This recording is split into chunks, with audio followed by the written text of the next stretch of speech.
பாத்தீங்கன்னா பரிசு. இந்த படத்தோட கதை என்ன அப்படின்னு பார்த்தோம்னா, ராணுவத்துல சேர்ந்து பணிபுரியணும்னு ஆசைப்படுற ஹீரோயின். அதுக்கு சப்போர்ட்டா அவங்க அப்பா அவங்களுக்கு என்னென்ன பண்ணணுமோ எல்லா விஷயமும் பண்றாரு. இந்த படத்தோட ஃபர்ஸ்ட் ஹாஃப் எப்படி இருக்கு அப்படின்னு பார்த்தோம்னா, ஒரு கன்ஷாட் ட்ரைனிங்கோட ஹீரோயின் வந்து ஒரு என்ட்ரன்ஸ் கொடுக்குறாங்க.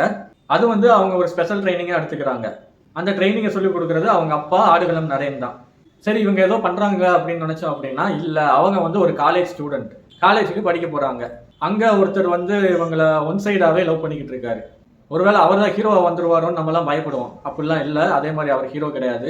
ரொம்ப டார்ச்சர் பண்ணி பின்னாடி ஃபாலோ பண்றது எல்லாமே பண்றாரு. ஆனா ஹீரோயின் வந்து ஒரு புடியா இருக்காங்க. நான் வந்து ஆர்மிக்கு போகணும், எனக்கு இந்த லவ் இதெல்லாம் செட் ஆகாது அப்படின்னு அவங்க வந்து ஒரு ஸ்ட்ரிக்டான கேரக்டரா இருக்காங்க. இப்படியே போயிட்டு இருக்கும்போது ஒரு ஹாஸ்பிட்டல்ல என்ன நடக்குதுன்னா, ரோட்ல இருக்கிறவங்கள கடத்தி அவங்களோட பார்ட்ஸை களவாங்குற ஒரு கும்பல்.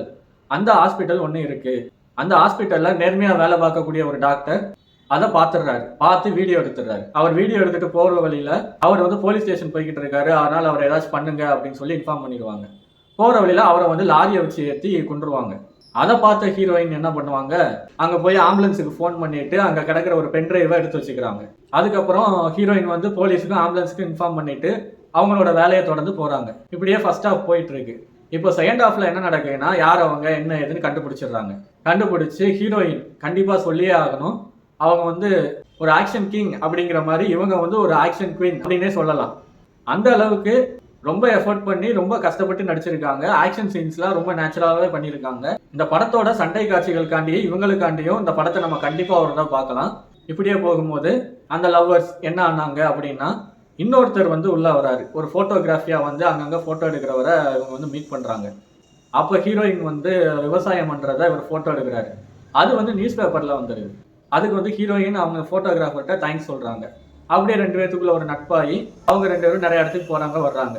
இதை பார்த்த நம்ம முதல் ஹீரோ என்ன பண்றாரு, சந்தேகப்படத்தானே செய்வாரு.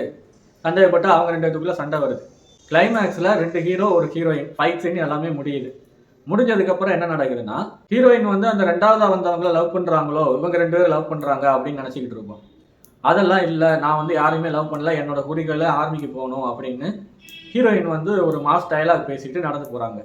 அதுக்கு அந்த ரெண்டு பேரும் என்ன பண்றாங்க, உன்னோட தைரியத்தை நாங்க பாராட்டுறோம், உன்னோட லட்சியம் தான் எங்க லட்சியமோ, அதனால நாங்க உங்களை டிஸ்டர்ப் பண்ண மாட்டோம் அப்படின்னு அவங்களும் வழி விட்டுறாங்க. இப்படிதான் இந்த படம் வந்து போகுது. மறுபடியும் சொல்றேன், இந்த படம் ஹீரோயின் பண்ற ஆக்ஷனுக்காண்டி கண்டிப்பா பார்க்கலாம். படம் ரொம்ப வேகமா விறுவிறுப்பா போகுது. அதனால கண்டிப்பா இந்த படத்தை ஒரு தடவை பாருங்க, உங்களுக்கு ஒரு நல்ல எக்ஸ்பீரியன்ஸா இருக்கும்.